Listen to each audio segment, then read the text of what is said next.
Cufflinks हैं, उसमें diamond studded pen है। और इस घड़ी की मुनफरिद बात यह है कि ये दुनिया में एक ही घड़ी है।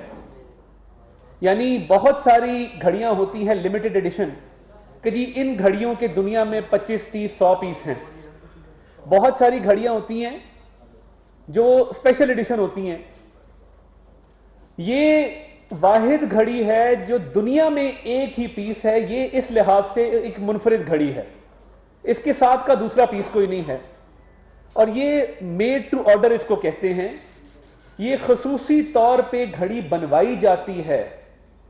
अब जो दुनिया में नायाब चीज हो उसकी कीमत भी उस हिसाब से होती है कि ये एक नायाब चीज है, इसमें डायमंड लगे हैं, इसमें हीरे जवाहरात लगे हैं, तो ये एक महंगी चीज है। और क्योंकि दुनिया में एक है, स्पेशल बनाई गई है, तो इसकी कीमत मार्केट में मौजूद घड़ियों से कंपेयर नहीं हो सकती, क्योंकि मार्केट में जो मौजूद घड़ियां हैं उनके रेट लगते हैं अलहदा से, और वो कंपटीशन होता है मुख्तलिफ ब्रांड्स का। अब ये जो इस घड़ी का हमने एवैल्यूएशन का कागज हासिल किया है, ये $12 मिलियन की घड़ी है। $12 मिलियन, जो उस वक्त के 1 अरब 70 करोड़ बनते हैं, और अब कोई तकरीबन 1 अरब 70 करोड़, और अब ये तकरीबन इसकी मालियत 2 अरब से ऊपर है इस घड़ी की। और देखिए ये फवाद चौधरी साहब अभी आए थे। फवाद चौधरी साहब की क्वालिटी, आप उन्हें कहना आप शैतान के फजाइल बयान करें तो वो भी कर सकते हैं कि जी शैतान एक फरिश्ता था, वो जन्नत में था, उसको निकाला गया था। वो हर तरह का काम कर सकते हैं। तो इसलिए मैं ज्यादा बात नहीं करूंगा कि फवाद चौधरी साहब ने क्या कहा। फवाद चौधरी साहब ने कहा ये घड़ी की कैबिनेट डिवीजन ने कीमत 10 करोड़ रुपया लगाई है। मैं टेक्निकल बात करूंगा, मैं आपसे कोई हवाई बात नहीं करूंगा, कोई लफाजी नहीं करूंगा। ये एवैल्यूएशन जो होती है, ये एवैल्यूएशन जो मैंने आपको भेजी है कि ये $12 मिलियन की मैंने आपको वैल्यूएशन दिखाई है इसकी, ये बाकायदा इसकी वैल्यू लगी है। अच्छा, अब इसका क्या होता है, ये वैल्यू कैसे लगती है, मैं आपको उस प्रोसेस के थ्रू वॉक थ्रू करूंगा। ये होता है सर्टिफिकेट ऑफ क्वालिटी। दुनिया में बाकायदा ये महारत मौजूद है चंद कंपनियों के पास कि वो वैल्यू कैसे लगाती है।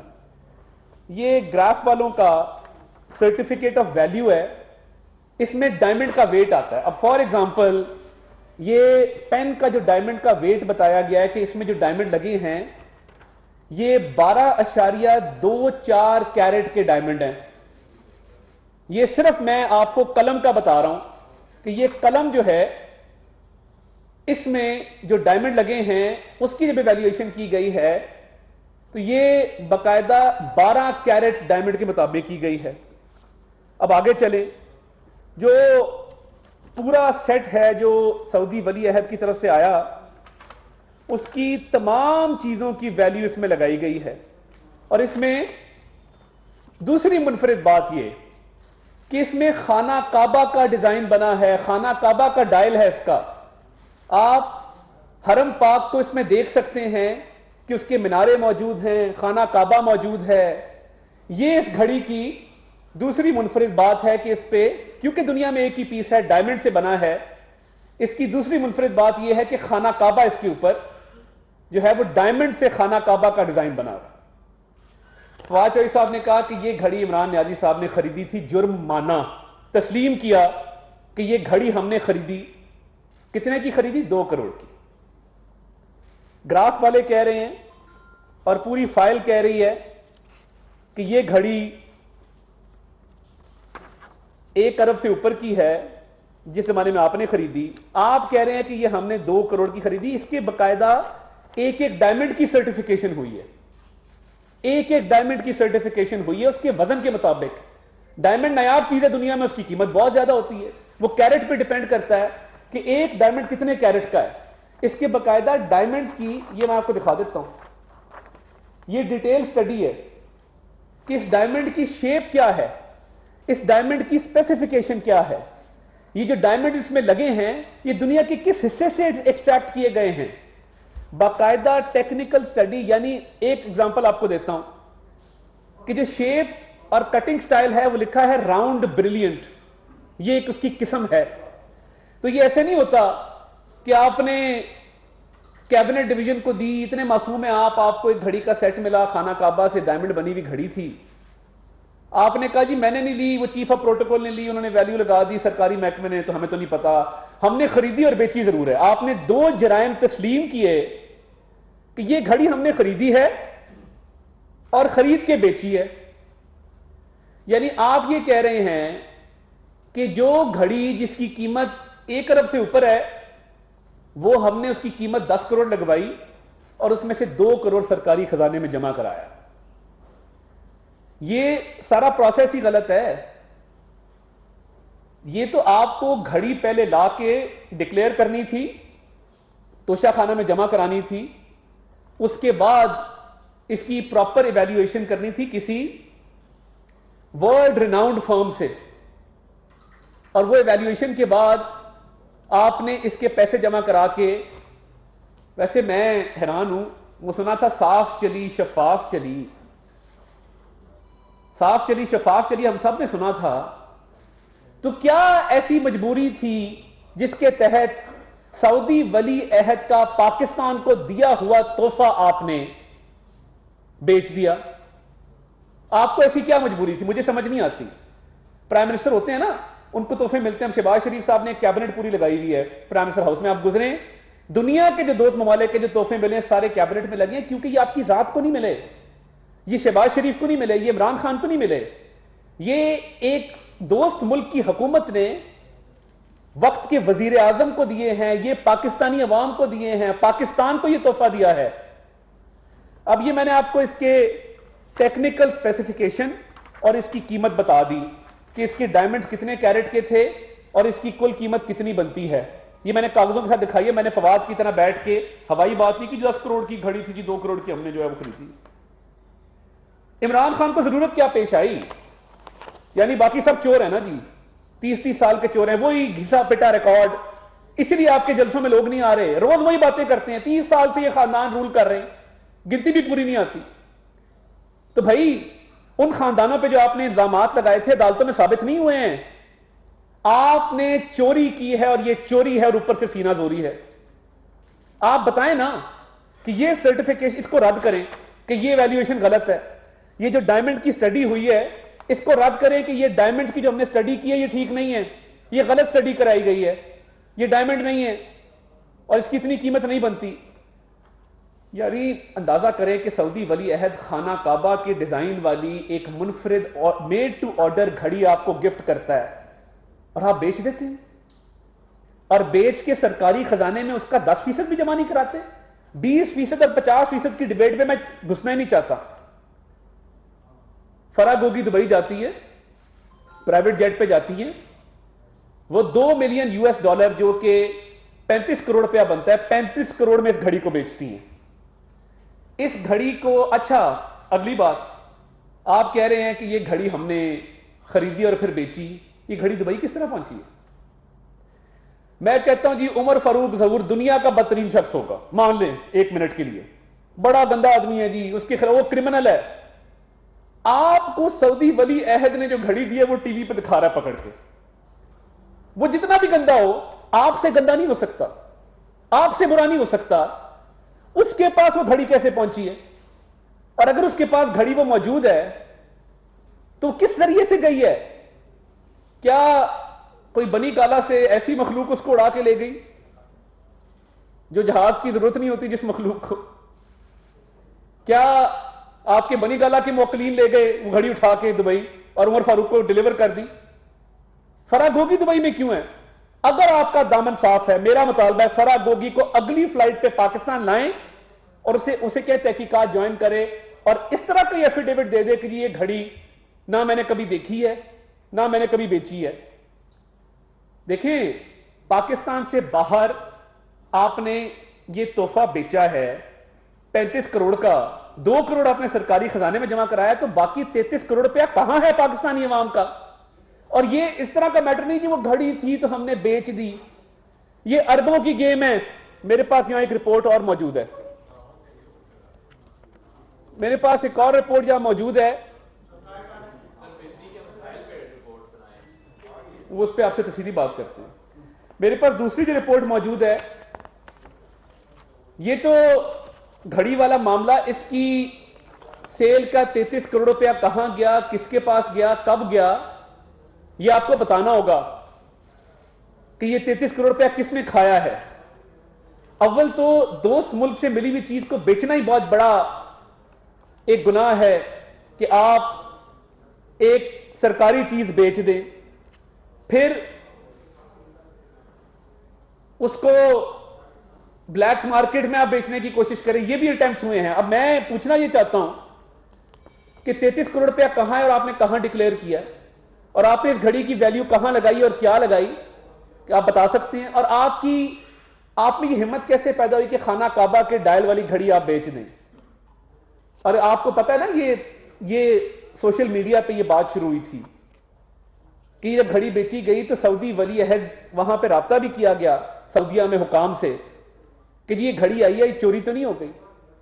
तो पता ये लगा नहीं, ये इमरान खान साहब को गिफ्ट में दी गई थी।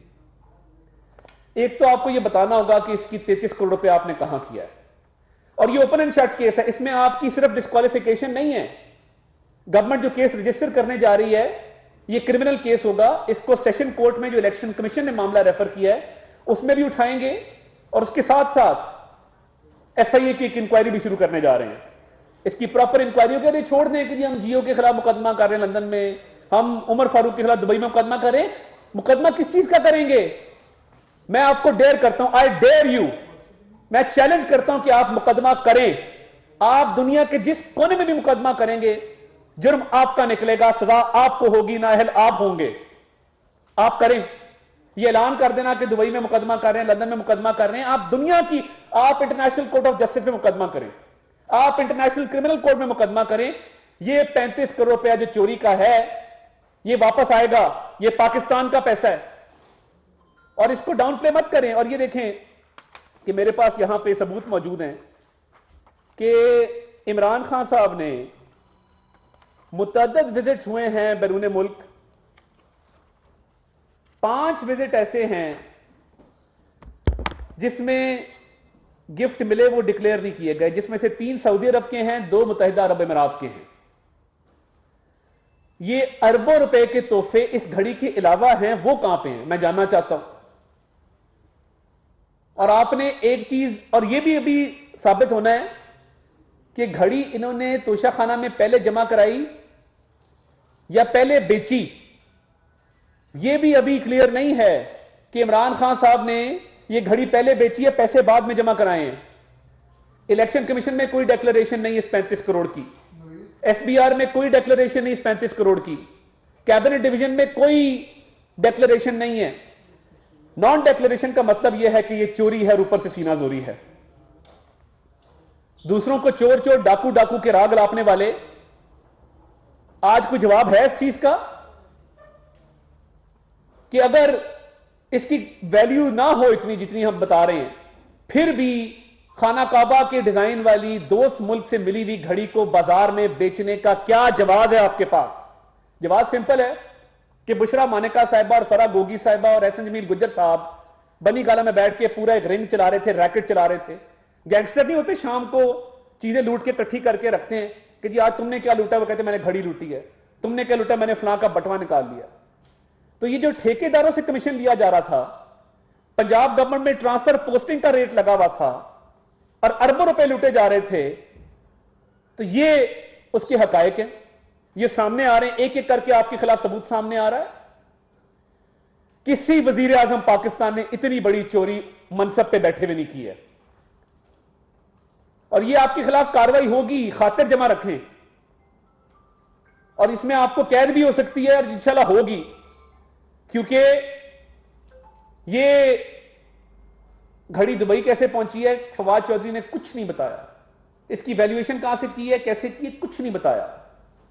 फरा गुगी की क्या इन्वॉल्वमेंट है? पहले कहते थे हम फरा को जानते नहीं है, फिर कहने लगे कि वो एक बिजनेस वुमन है, उसके दफा में आ गए। तो पहला मुतालबा ये है कि फरा गोगी को पाकिस्तान बुलाए ना। ये जैसे ही इख्तिदार खत्म हुआ, क्योंकि फरा गोगी ने अरबों रुपए की चोरी खान साहब के बिहाफ पे की थी और खान साहब इस रिंग के, इस गैंग के सरगना थे, तो उसको दुबई भगा दिया। फेडरल गवर्नमेंट अब उसका रेड वारंट जारी करने जा रही है और फराह गोगी को पाकिस्तान हर हाल में लाया जाएगा ताकि ये तहकीकात मुकम्मल हो सकें। उनसे बहुत सारी तहकीकात करनी है, जिसमें तोशा खाना भी शामिल है, बाकी भी उनके खिलाफ केसेस हैं जिसका वो जवाब देने से कासिर हैं आज तक। तो ये है मुनाफिकत की सियासत और ये है शख्स की हकीकत जो सारा दिन दूसरों की पगड़ियां उछालता है, सारा दिन दूसरों पे कीचड़ उछालता है, और अपना किरदार यह है कि पाकिस्तान की सुबकी कराई पूरी दुनिया में कि एक दोस्त मुल्क से मिलने वाली घड़ी को बेच दिया। क्योंकि वजीर आजम की दस्तरस में सरकारी खजाना डायरेक्ट तो नहीं होता, वो तो मिनिस्ट्रीज और डिवीजन के पास होता है। वजीर आजम के पास डायरेक्टली एक चीज होती है, वो तोशा खाना है, कैबिनेट डिवीजन के पास है, मगर जो चीज मिलती है वो वजीर आजम को डायरेक्ट हैंड ओवर होती है।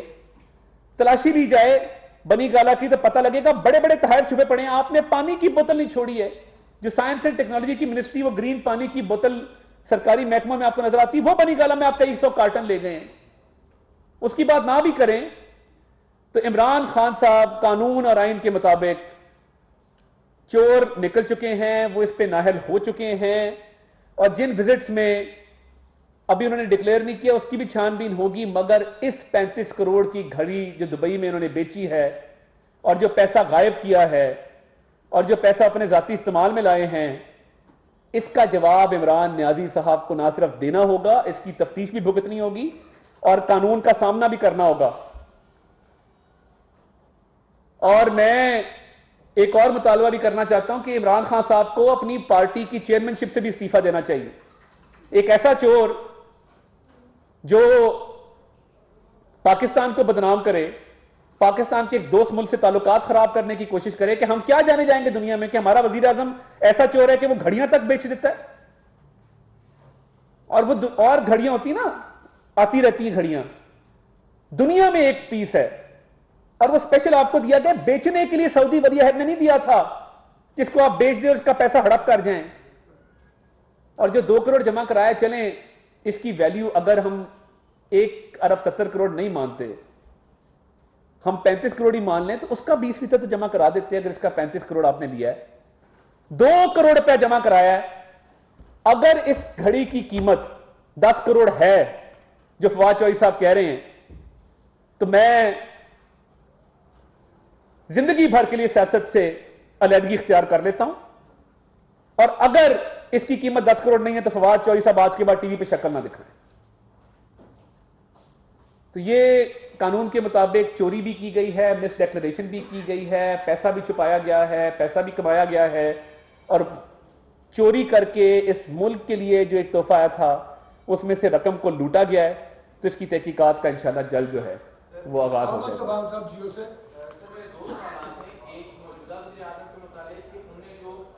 डेली मेल के खिलाफ खुद से ही दावा किया था लंदन में और फिर उसको वापस ले लिया, जिसके लिए उनको बहुत बड़ी एक रकम ही जमा करवानी पड़ी है, जिससे यहाँ पर खिलाफ के जो मुतासरीन है अगर वो उनको रकम दे दी जाती तो उनका बहुत ज्यादा भला हो जाता। एक तो वो क्या वजह हुई कि उन्हें ये केस वापस क्यों ले लिया।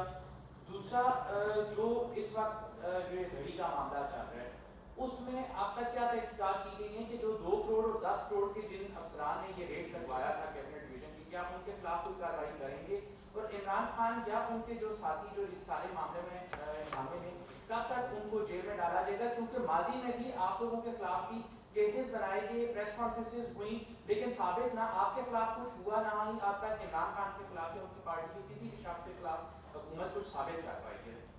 पहली बात तो ये है कि इसमें साबित करने वाली चीज ही कोई नहीं है। ये ओपन एंड शट केस है। हमारे खिलाफ तो लंबी लंबी कहानियां सुनाते थे ना, इधर केस सिंपल है। वली-अहद से घड़ी आई है, कीमत उसकी 1 अरब 70 करोड़ है, बेची वो 35 करोड़ में गई है, डिक्लेयर उसको 10 करोड़ किया गया है, जमा 2 करोड़ कराया गया है। ये सिंपल मैथ है। इसमें डिस्क्वालिफिकेशन भी है, सजा भी है। इंक्वायरी शुरू आज हो गई है, मुकदमा दर्ज कर लिया जाएगा और करार वाकई सजा मिलेगी। दूसरा, काश आप थोड़ी तहकीक कर लेते डेली मेल वाली स्टोरी पे। पहली बात तो यह है कि किसी किस्म का केस या दावा वापस नहीं लिया गया। डेली मेल की जो मीनिंग हियरिंग हुई थी, जो इब्तदाई तौर पे तहकीकात हुई थी और इब्तदाई हियरिंग कोर्ट ने की थी, वो हम जीत गए थे। अब जो डेली मेल है उसने जो अपने दफा में जवाब जमा कराया है, उस जवाब के जवाब में हमने 13 दिसंबर 2022 को अपना जवाब जमा कराना है, और जो उनका दफाई स्टेटमेंट आई है, डिफेंस स्टेटमेंट आई है, इसका ट्रायल अगले साल शुरू होना है। हमने मेन केस के साथ कुछ इजाफी एप्लीकेशन फाइल की थी। जो इजाफी एप्लीकेशन फाइल की गई थी वो कानूनी हिकमत अमली के तहत फाइल की थी, और उसमें हमारा ख्याल था कि डेली मेल जल्दी जवाब दे देगा। क्योंकि उन एप्लीकेशंस की वजह से हमारी हियरिंग ताखीर का शिकार हो रही थी, हमने वो इजाफी एप्लीकेशन विड्रॉ कर ली। और यूके का सिस्टम है केस कॉस्ट मैनेजमेंट सिस्टम उसको कहते हैं। जब विड्रॉ करें तो उसका आपको पैसे जमा कराने थे, वो हम कराएंगे। मगर ये मेन ट्रायल चल रहा है, मीनिंग हियरिंग हम जीत चुके, और दिसंबर में हमारा जवाब चला जाएगा और अगले साल ट्रायल शुरू हो जाएगा। जहीर साहब समझ से दो सवाल है।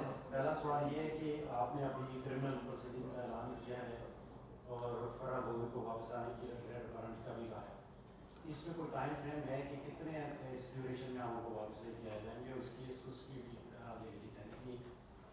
दूसरा सवाल ये थोड़ा इससे हटके है कि पंजाब में दोबारा से ये चल रहा है कि पंजाब के जो चीफ मिनिस्टर हैं परवेज इलाही, उनको कॉन्फिडेंस का वोट देना पड़ेगा कहा गया है, या फिर आप लोग अदम एतमाद लाएंगे?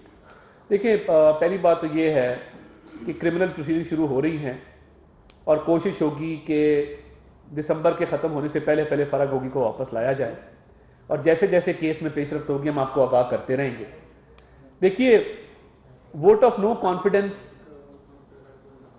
की बजाय वोट ऑफ कॉन्फिडेंस जो है वो बेहतर है, क्योंकि वो सिक्योर नहीं कर सकेंगे परवेज इलाही साहब। और वो सेशन जो मार्च में शुरू हुआ था, मार्च 2022 में, वो ख़त्म ही नहीं कर रहे, इस डर से कि जिस दिन सेशन ख़त्म करेंगे उस दिन अगर एतमाद के वोट का गवर्नर ने कह दिया तो इनसे 186 वोट पूरे नहीं होंगे, तो पंजाब में एतमाद के वोट का कहा जाएगा। जो आज हमने देखा कि पंजाब के अंदर पहला मुकदमा दर्ज हो चुका है रास्ते बंद करने की वजह से, मोटरवे के ऊपर जो बंदिशें हुई थी लॉन्ग मार्च की वजह से, पहला मुकदमा ये दर्ज हुआ। लेकिन जो इमरान खान क्लेम कर रहे हैं कि उनकी जो दरखास्त थी उसके ऊपर अभी तक मुकदमा दर्ज नहीं हुआ। सर, उसमें क्या खामियां नजर आ रही है हुकूमत को कि जो उनकी दरखास्त है उसके ऊपर मुकदमा दर्ज नहीं हो पा रहा? इमरान खान साहब ने पंजाब हुकूमत के जरिए इस मामले को खुद पोलिटिसाइज किया है। पंजाब हुकूमत हमारी तो नहीं है, पंजाब हुकूमत चौधरी परवेज इलाही की है जो उनके इत्तेहादी हैं। अब अगर परवेज इलाही ने मुकदमा दर्ज नहीं किया तो पूछा जाना चाहिए क्यों नहीं किया। और मैं ये भी पूछना चाहता हूं कि नवीद वल बशीर, जिस शख्स ने वो गोली चलाई है और इतराफ़े जुर्म किया है, उसको आज तक किसी अदालत में अभी तक पेश नहीं किया गया। क्यों नहीं किया जा रहा? उससे मर्जी की स्टेटमेंट लेने की कोशिश की जा रही है। इसके अलावा 4 दफा JIT तब्दील हो चुकी है, 4 दफा उस वाकये की JIT तब्दील हुई। अब जो नई JIT बनी है उसमें गुलाम महमूद डोगर को उसका हेड बनाया गया है, जो कि एक मुअत्तल शुदा अफसर है, जो कंट्रोवर्शियल है, जिसके खिलाफ इंक्वायरीज हैं, जो जाना जाता है कि वो फेडरल गवर्नमेंट में जो रूलिंग पार्टी और उसके एलाइज है उनके खिलाफ है। अब मुझे समझ नहीं आ रही कि गुलाम महमूद डोगर को क्यों लगाया गया, 4 दफा JIT चेंज क्यों की गई, इतराफ़े जुर्म करने वाले मुलजिम को अदालत में पेश क्यों नहीं किया गया, इस वाकये की जो मेडिकल था वो क्यों नहीं कराया गया। पहले दिन FIR देते, बाद में मेडिकल कराते। अब अपनी मर्जी के अस्पताल में मेडिकल करा रहे हैं, और एक शख्स का मेडिकल हुआ है, जो मौजम गोंदल नामी आदमी शहीद हुआ है, वो खान साहब की गार्ड की फायरिंग से, राइफल के फायर से मरा है। तो मुझे तो समझ नहीं आती। और आप वीडियो देखें तो जब नवीद फायरिंग करके भागता है तो मौजम उसके पीछे गिरता है। देखा जा रहा है कि मौजम के फायर, नवीद के फायर से मौजम नहीं गिरा, मौजम कंटेनर के ऊपर से फायर किया गया जिससे मरा है। तो ये तो खान साहब पे पर्चा बनता है कि जब नवीद की गोली से कोई मरा नहीं है और खान साहब के गार्ड के फायर से बंदा मर गया है, तो ये पंजाब हुकूमत का सिक्योरिटी लैप्स था, परवेज इलाही की नाकामी थी। और आज तक जो पर्चा दर्ज किया गया है उसके नतीजे में शफाफ तहकीकात नहीं की जा रही। वो तुले हुए है कि एक फौजी अफसर, वजीर आजम और वजीर दाखिला को किसी भी तरीके से इसमें इंप्लीकेट करना है। अब जोर जबरदस्ती से ये काम होगा नहीं, शफाफ तहकीकात होनी चाहिए। मगर मेरा ख्याल है कि सबसे पहले FIR परवेज इलाही पे दर्ज होनी चाहिए और उनके बेटे पे। उनकी हुकूमत नाकाम रही है सिक्योरिटी प्रोवाइड करने में और फॉल्टी इन्वेस्टिगेशन करवा रही है इस मामले की।